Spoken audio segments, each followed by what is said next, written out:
In the next story for you, a romantic first date ends with a man carjacking a woman at gunpoint. Niyama, or I think that's how you pronounce the name, but we'll call her Niyama for the purposes of this story. You guys know I'm horrible at pronouncing names, so just get over it, right? She says that she hadn't met 19-year-old Donald McGee of Hollywood before they went out on their first date last Friday evening. Hold it. Stop right there. Yes, you're thinking the same thing I'm thinking. Why would you go on a first date with somebody you've never met before? But just stay with me and I'll bless you on this one, right? But the two text back and forth several times prior to their date. So you never met him before, but all you did was text him, and then you guys decided you guys were going to date alone. Now, my cousin, she might be listening tonight, or she might not be listening tonight, but she's not that much older than me, but she's in her 40s, right? And she gets on me and a lot of my younger cousins, because our whole relationships are built on texting. And she always says, all y'all do is text, text, text, text, text. Why don't y'all pick up the phone and call somebody? Why don't you go see somebody? You guys build your whole relationship on texting. And to some extent, after reading this story, I sort of agree with her on this. Stay with me and I'll bless you.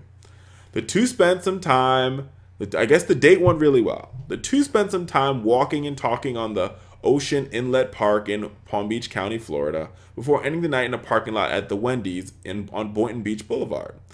Other commentary here, just for commentary's sake. Really? What were you doing at a Wendy's parking lot? You couldn't take her to a classier place, like maybe like Outback Steakhouse, Olive Garden, hell, the Golden Corral, something more classier than Wendy's. But they might have. I'm jumping to conclusions. They might not have eaten at the Wendy's at all. Either way, right? They're sitting there waiting. You know, Niyama gets in her car. It's like, all right, I'm out of here, getting ready to go home. And, you know, she's like, well, what's going on with you, Donald, or Mr. McGee? And he says, oh, I'm waiting for my brother to come pick me up. And she says, okay, cool. And as soon as she gets in her car to drive off, Mr. McGee suddenly pulls out a .38 caliber handgun and points it in her face and orders McGee to get out the car and proceeds to drive away. What a way a first date ends. Now, if that's not a hit it and quit it, I don't know what is. That is like a quickie, for real, for real. I'm joking, I'm joking, I'm joking, I'm joking. I'm laughing at somebody else's sorrow. I know I shouldn't do that. Either way, after the brief attempt to flee, you know, McGee was arrested and charged with armed carjacking, robbery with a firearm, possession of marijuana, and driving without a license, and trying to flee the police. So McGee is going behind bars.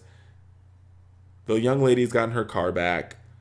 What made matters worse, America, is that was their first date, and it was her birthday. It was her birthday. Now, moral of the story, go out to your birthday with your friends and your loved ones, and not with some random guy who's trying to carjack you. Other moral of the story, because there's two morals here. Other moral of the story, call somebody before you go on a date with them. Meet them out in an open place. Don't let them carjack you. Sort of horrible. She ended up getting her car back. And I know Mr. McGee's first date now will be with Big Ben in the Slammer. Shame on him.